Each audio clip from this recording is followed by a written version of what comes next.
Do you think it really has any effect that there's a 23rd as far as the decision of the NFL ultimately? I mean, again, I don't know. What's done is done to this point. I wouldn't think it's going to have much more of an effect of the decision that's made here unless they find something new or some other type of smoking gun that certainly can make Deshaun Watson look differently. But I don't know if it really matters in the big picture of things, does it? All I know is this. There are people in the league office who believe Deshaun Watson should not set foot on a football field until these 22 cases are resolved. I think a lot of people think that.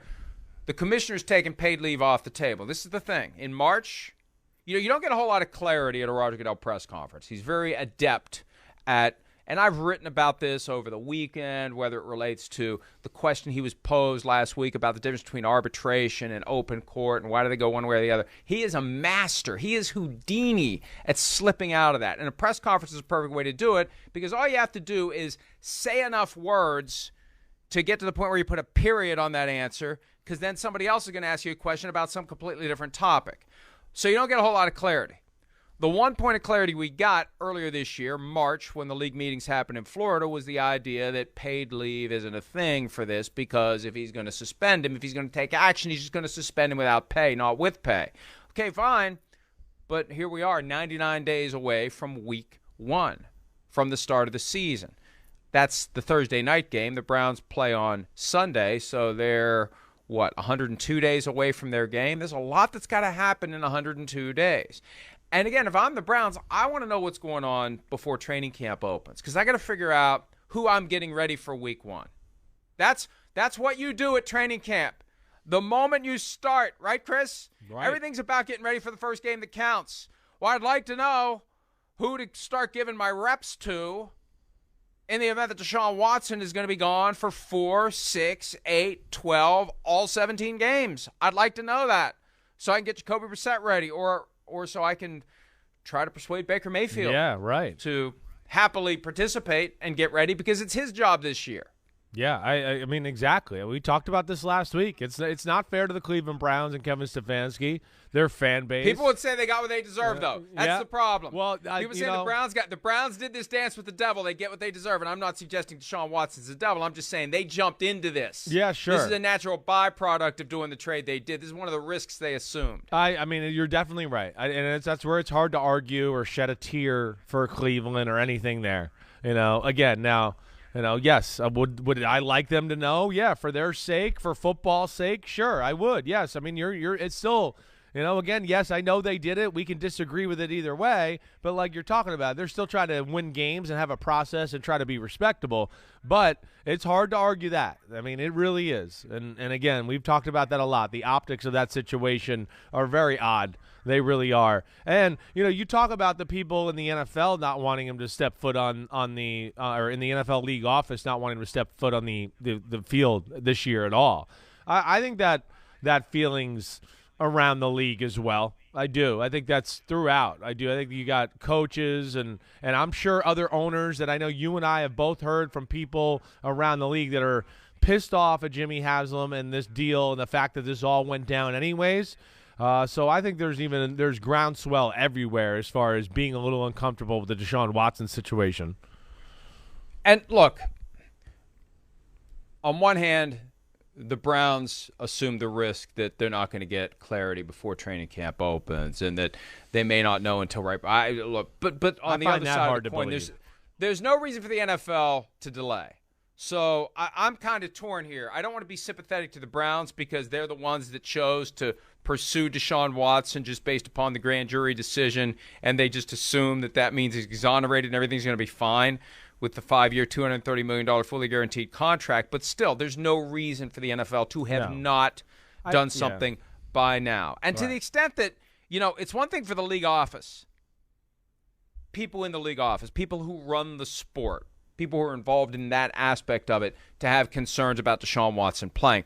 Once it trickles out to the various teams, that's where competitive agendas come into play. And it's very easy for teams to grandstand because they want to see it burn. Right. They want to see as many of the other teams fall off as possible. And when you're looking at a stocked AFC North and a stocked AFC, Yeah, some of those other teams all of a sudden are all high and mighty about the Cleveland Browns, and how dare they do it, because they want Deshaun Watson to be gone for the year for competitive reasons. They want to be able to scratch the Browns off because there's too many damn teams out there that are going to be highly competitive this year. They'd love and then you go to the NFC, the three teams that tried to get Deshaun Watson and didn't. They'd love to see this blow up in the faces of the Cleveland Browns. So now, should the Browns have anticipated these moves on the chessboard? Chief Strategy Officer Paul DePodesta, hey, if you're going to have that title, Paul, you better have a strategy that takes into account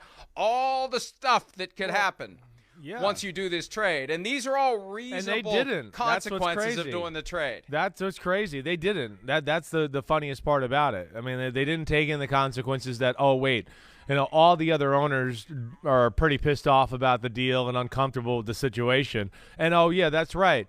Roger Goodell's going to talk to those other 31 owners, I'm sure, and get a little feel and feedback from some of these guys about the situation and how he should handle it. So that doesn't help him out at all. Like, not at all. And then you talk about, the other aspect of this. Mike, this is where when you were talking, I feel bad for the players on the Browns and Kevin Stefanski. That's really what I feel bad for. Those are the guys I look at and feel like, man, that's where I wish the league would hurry up.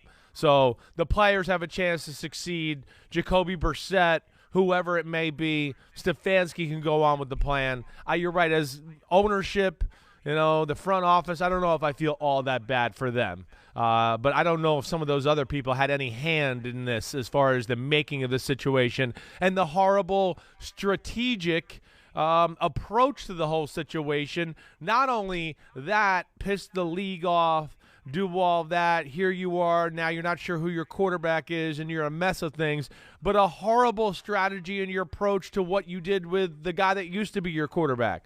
And now not only have you, in some people's eyes, like, whoa, Cleveland's a little weird. They gave Deshaun Watson the greatest contract in the history of football, and he's done all these things. And then allegedly, and now you also have on top of that, at least to me, is the fact that what a horrible thing they've done to Baker Mayfield. It's horrible. I don't know what any other way to say it.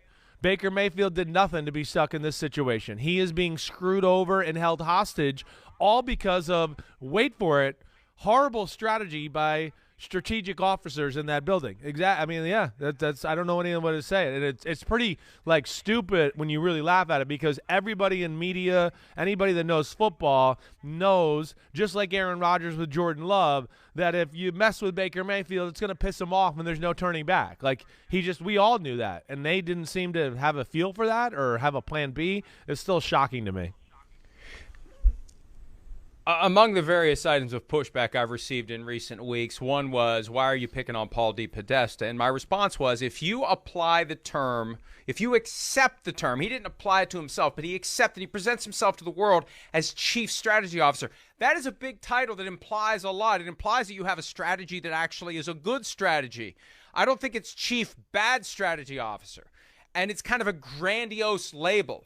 And it's a guy who came over from baseball, so there was already going to be some natural resentment for this guy who, I cracked the code in baseball, I can crack the code in any sport. Okay, sure, Jan. Sure, it's that easy to jump from sport to sport and figure out some nuances and formulas and equations. And you know what? At the end of the day, the equation is very simple. You know what the equation is, Chris? And this goes all the way back to 2014 when the homeless guy told the Browns, supposedly, to draft Johnny Manziel.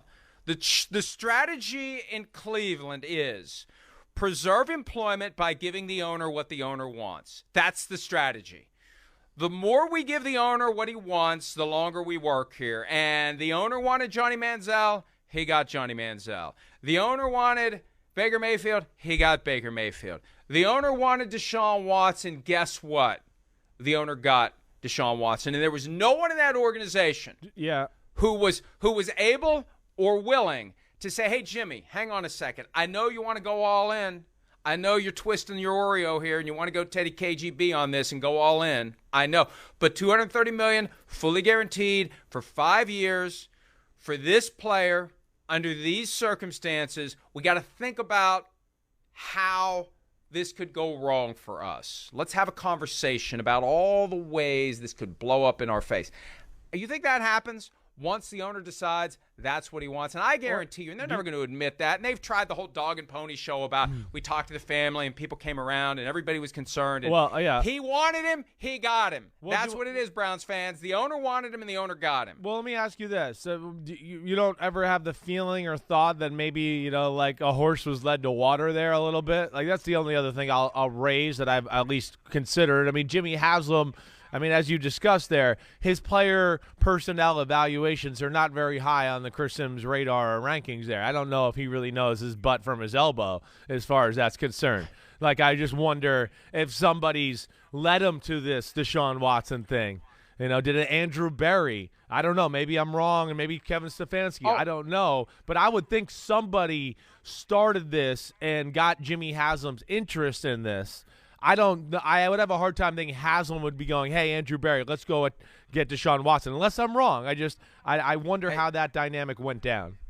I love that point. The most powerful person in any organization isn't the person who makes the decision. It's the person who's able to subtly influence the one who makes the decision. I gotta think something happened to lead him down that road. I just have a hard time picturing Jimmy Haslem coming in and being like, hey, let's go get Watson. I got to think somebody was like, hey, we're not sure what to do with this Baker Mayfield contract, and this might get ugly. There's Deshaun Watson out there. And I mean, again, just being around football, knowing people my whole life, I feel like that's how it would have gone down rather than maybe vice versa. I could see Jimmy Haslem coming into the office one day with an idea that he thought was his and only his, even though the seeds for that idea had been planted systematically by Andrew Berry or Paul DePodesta for months. Hey, if Baker Mayfield wants $40 million a year, if this is what he wants, let's go spend $40 million a year on somebody who really deserves it. Right. Let's go get Deshaun Watson. I agree with you. We don't know who that person would be, who is essentially, the Jack Easterbee to Cal McNair. Right. Sorry to make the gratuitous shot at the Texans. I know the Texans aren't doing anything in this other than saying, thank God it's not our problem anymore. But really, it's whoever is influencing and putting these ideas in Jimmy Haslem's head to get him to the point where this is what he wants, and then people give him what he wants. Because, hey, and look, if it all blows up, hey, Jimmy, you're the one that wanted him. Sorry, you wanted him, we went and got him. You're a big boy, you're an adult. You knew the risks, even if no one really, I can't imagine they really thought it through the way they should have. They got caught up in the sense of competition. Once the grand jury did not indict, and then I felt like what's the flag that starts the race? Is it the checker flag? What ends it? Is it the green flag? I felt like the green flag. Yes, right. The green flag starts waving, and then they're off. And what did we hear all weekend long? Courtesy of the people who traffic in this kind of stuff as part of a quid pro quo to get access and information. Oh, this team's interested. That team's interested. 10 teams interested. 15 teams interested. 20 teams interested. It created this groundswell. It created this land rush. And at the end of the day, you got Panthers, Saints, Falcons, Browns, all jostling with each other. It's like a Royal Rumble. Who's going to be the last man standing? The Browns get kicked to the curb first. Yeah, you're out of it. And then what do? That's when the owner or somebody says, oh, okay, you know what? Let's do this fully guaranteed contract. Let's do whatever we have to do to get this guy. We want him. It's like trying to buy the G.I. Joe with the Kung Fu grip. For the old Trading Places line. I want it. Somebody else wants it. Yeah. I'm getting it. Right. I'm getting it. They want him. I'm getting him. I just feel like you told it exactly right, except you missed the phone call to Baker that made them do that, where they went, wait, you don't like us anymore? Oh, wait, okay. Wait, call Deshaun back and tell him we're giving him the greatest contract in the history of the sport. Something in between there went on, too. But, Chris, I think that was manipulated, too. I think they knew damn well what was going to happen. They know him well enough to know he was going to be pissed off if they started flirting with Deshaun Watson. I would think so, but that's where I question it. It's like they went, hey, we're going to flirt with him really seriously and go visit him. He's going to tell us no, and then we want you to act like you just still love us and nothing else happened. Like it seems like that's kind of how it went down. I think they knew it was going to break the relationship with Baker Mayfield. You do think so? They were surprised. They were surprised when they got shrugged off. And hey, look, I know that, as I said a few times in the recent past, source guessing is frowned upon in this establishment. I don't care. There's no way Mort didn't utter they want an adult at the position line without getting it from Jimmy Haslem or running it by Jimmy Haslem. And this is just another move on the chessboard to get the Deshaun Watson deal done. The relationship with Baker Mayfield is imploded. Is it wise for us to offer Deshaun Watson $230 million fully guaranteed over 5 years and piss everybody off? Probably not. But at this point, we got no choice. Let's go do this thing. This is the guy we want. Let's go get him. I mean, talk about reality show. Forget about the Chris Sims farm/zoo. The best NFL reality show would be the one that really gave us the reality. Not the one that they make us think is reality, but it's actually produced by the NFL for the NFL. So it's going to be sanitized and presented in the light most favorable to the teams. I'd love to have cameras and microphones in these meetings when Paul DePodesta, Andrew Berry, and Jimmy Haslem are figuring out what they're going to do about Deshaun Watson. I would pay. I would go to the movie theater. I still want to go see Top Gun in the theater. I would go to the theater and pay good money for all of the internal Deshaun Watson meetings. Oh, that for me. And I'd like. You to were in a others would Browns feel the movie same way. once. Maybe That you'll get would it be in for a second fascinating. time. I mean, you got a part in a Browns movie once. You know Somebody do it again. fed that to you. That's No. too good for No, that to have not been I didn't. fed to I you. swear. I have actually some original thoughts on this big air blonde head at times.